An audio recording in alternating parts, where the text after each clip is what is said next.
পৃথিবীর সবকিছু ধ্বংসের পর আল্লাহ তাআলা কি করবেন? এই পৃথিবীতে কে বসবাস করবেন?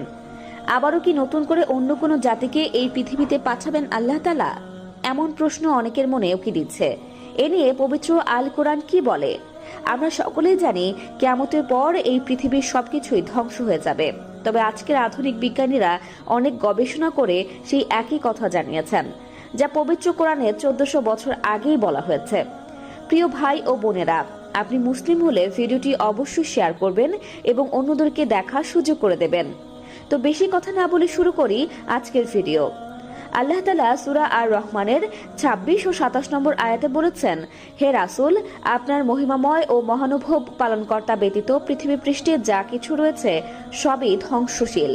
মৃত্যু হবে মানুষ ও জিন জাতির, যাদের নিজ ইবাদতের জন্য তৈরি করেছেন তাদের মৃত্যুর পর।